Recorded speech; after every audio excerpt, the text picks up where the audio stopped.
अच्छा हिना, हमने बात ही नहीं की अंजीर पे, फिग्स पे, तो मैं फ्रेश फिग्स पे भी बात करना चाहती हूँ और अंजीर पे भी बात करना। बिल्कुल जी। अच्छा, फिग, अंजीर, ये वो एक फल है, ड्राई फ्रूट की उसमें आ जाता है कि जिसका जिक्र कुरान में भी है, और इसकी अफादियत इतनी है कि जिसे अभी हम एक्सप्लेन करने बैठेंगे तो आई थिंक ये शो का टाइम कम हो जाएगा और इसके फ़ायदे ख़त्म नहीं होंगे। इसको जो मेडिकल साइंस में और आयुर्वेदा में एक वर्ड लिया जाता है फिग के लिए, बड़ा ही खूबसूरत है कि ये फ्लशर है। ये फ्लश आउट कर देता है आपकी इंटेस्टाइन से स्पेशली वो तमाम ऑक्यूमुलेटेड टॉक्सिन, यानी वो जहरीले मवाद जो जमे हुए पड़े हुए होते हैं उनको निकाल के बाहर फेंक देता है। स्पेशली जो फिग, जो कि ड्राई फिग और वेट फिग के जो फ्रेश फिग, इन दोनों में जो दाने होते हैं ना वो फ्लशर का काम करते हैं। वो आपकी जैसे स्किन को हम स्क्रब करते हैं तो कोई स्क्रब होता है ना, वैसे ये जो दाने आप जब हम खाते हैं ना और हमारे पेट में जाते हैं तो ये हमारे डाइजेस्टिव सिस्टम को, हमारी इंटेस्टाइन को अंदर से ऐसे क्लीन कर देते हैं जैसे अंदर कुछ। अच्छा, लेकिन ड्राई फ्रूट में ये एक ऐसा फल है जिसको कोई खास लोग सीरियसली नहीं लेते, इतनी इंपॉर्टेंस देते थे, जबकि इसको मजहबी पॉइंट ऑफ व्यू से भी इंपॉर्टेंस दी गई है। लेकिन जब आता है ड्राई फ्रूट तो वो एक रस्सी के ऊपर आ जाती है अंजीर, और अब तो इतनी वैरायटी अवेलेबल है, फ्रेश फिग्स आपको मिल जाते हैं। बिल्कुल, और ये इतना कोई एक्सपेंसिव भी नहीं है, आम सा पड़ा हुआ होता है और उसको लोगों ने बिल्कुल आम समझ लिया, लेकिन ये आम नहीं है। अब तो फ्रेश फ्रूट, फ्रेश फिग भी है। जो ड्राई फिग होती है उसमें 80 से 85% वाटर ड्राई हो जाता है, तो इसलिए ड्राई फिग का हमेशा एक तरीका आप उसूल बना लें कि इसको ओवरनाइट भिगो के खानी है, यानी रात भर आपने भिगो देना है साफ़ पानी में। पहले इसको वॉश कर लें क्योंकि खुला मिलता है, और फिर इसको साफ पानी में आपने धो के भिगो देना है और भिगो के फिर खाना है। अच्छा, एक सवाल हो कि जैसे भिगो के हमें कल बादामों का पता चला कि बादामों का पानी भी पीना चाहिए, इसका पानी पीना चाहिए कि नहीं? सिर्फ निकाल के खाना? आप पी सकते हैं, इसका पानी भी पी सकते हैं। जो डायबिटिक है वो इसका पानी निकाल दें ताकि उसमें जो ग्लूकोज है वो उसमें आ जाता है, लेकिन जो नॉन डायबिटिक है वो आराम से इसका पानी पी सकते हैं। यानी कि अंजीर डायबिटिक और नॉन डायबिटिक दोनों इस्तेमाल दोनों, अंजीर मीठा फ्रूट है लेकिन दोनों इस्तेमाल कर सकते हैं, डायबिटिक एंड नॉन डायबिटिक। अच्छा, आप Nadia, do this kind of things कि मतलब अंजीर का इस्तेमाल, खजूर का डेली लाइफ में इस्तेमाल? अंजीर, मैंने अब इसको बता रही थी वहाँ पे, मैंने कहा मैं सहरी में ज़रूर खाती हूँ। आई हैव लाइक अंजीर और खजूर भी खाती हूँ मैं। सहरी में क्या खाती हैं? मेरा मसला ही हो जाता है मैं 11 बजे खाना खा लेती तो फिर मुझसे सहरी खाई नहीं जाती है, and you know I feel very, अफ्तारी में कम करती हूँ दैट मच।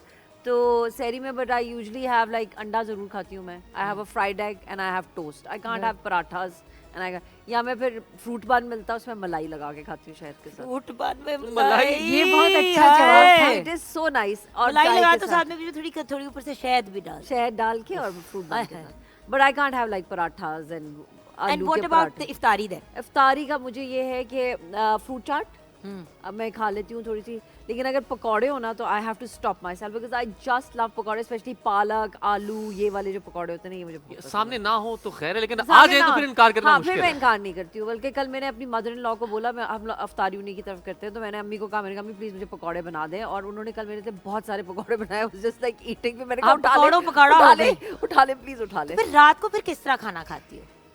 इतना नहीं खाती कि मरने वाली हो जाऊं, बिकॉज मैं रोजा अपना ना चाय से खोलती हूँ। लाइक लोगों ने शरबत बनाया हुआ था ना, मैं अपना चाय का मग्गा बना के जैसे ही रोजा खुलता पहला मैं चाय पानी चाहते उस चाय के मग्गे में बंदा बस। किसी ने मुझे, मैंने उस दिन उस पे इंस्टाग्राम पे पढ़ी थी, कोई मैं चाय के वो पोस्ट लगा रही थी कि मुझे चाय बहुत, तो किसी ने लिखा था कि चाय मोमिन की शराब। हाय अल्लाह, I was like, वाह क्या बात कर दी है। No, but like some people but can't. it is addictive. If you are a tea drinker like me, जो दिन में 12 कप चाय पीता हो, तुम तो नहीं पीते होगे चाय? नहीं, मैं चाय पीता हूँ, पर 12 कप तो नहीं। इतने नहीं, मैं दिन में 1 या 2 कप बस, इससे ज्यादा। हाँ, तो बस वो चाय की ड्रिप वाली बात होती है कि रोजे के बाद चाय की ड्रिप लगा, एक चाय की ड्रिप लग जाए। अच्छा, आपने आज हमें कुछ बनाना सिखाना था, तो मैं चाहती हूँ कि हम कुछ ये तोहफे जो हैं अपनी ऑडियंस तक पहुँचा के फिर किचन में जाके अपनी बिल्कुल रेसिपी जो है आज ये तोहफों में एक मैं हैंड्स एंड फीट क्रीम लाई हूँ ब्यूटी लक्स की। अच्छा, क्योंकि ये बड़ी एक ज़रूरी चीज़ है। हम करते क्या है कि अपने फेस का ख्याल रखते हैं, बालों का ख्याल रखते हैं, लेकिन नेक, हाथ और पाँव, बाकी बॉडी की कोई टेंशन नहीं लेता। यहाँ तक बस टेंशन होती है कि मुंह ठीक रखना है। तो मेरी रिक्वेस्ट है कि वो अक्सर लोग कहते हैं कि अगर किसी की असलियत जाननी है तो उसके हाथ और पैर देख लो, सब पता चल जाता है। है। तो हाथों और पैरों को भी तो खूबसूरत बनाना होता है ना, एड़ियां फट जाती हैं और स्पेशली किचन में काम कर करके रमजानों में तो एड़ियां वैसे किसकी बढ़ती है किचन में काम करके? नहीं हाथों चप्पल पहन के आगे घर आ में। रही है ना। घर में बगैर चप्पलों के हम घूमते हैं, धूप में ऐसे ही चले जाते हैं, हाथों पैरों पे कोई सनब्लॉक नहीं लगाता है, वही बात है नेक पे भी कोई नहीं लगाता, जिसकी वजह से बहुत ज़्यादा हाथ और पैर हमारे ख़राब हो गए होते हैं। स्पेशली रमज़ानों में किचन में काम करके भी हाथ पैर ख़राब हो गए। तो फिर आए ये हम हमारी ऑडियंस अब आप डबल डाल देती है एक ही में और फिर उसके बाद मैं अदला बदली करती रहती हूँ कि बैलेंस में। हाँ ठीक है, ये आज आपने ठीक हिसाब किताब सही बताया किया है ना। हाँ जी, सारी चीजों पे मुझे ही नजर रखनी पड़ती है, बिल्कुल जी। हर खबर पे नजर है मेरी। अहम इतनी टांग तोड़ी ना मैंने अपनी। अच्छा अब हम इसके बाद जाएंगे किचन में। अच्छा किचन में आप हमें क्या बनाना सिखाएंगे? आज किचन में मैं आप लोगों को फिग का एक जूस बनाना सिखाऊंगी, यानी हाँ अंजीर का जूस। अंजीर का अच्छा जूस। तो चलें जी, हमारी कौन है जो अपना ख्याल नहीं रखता? मैं। अच्छा आप। चलो मैं।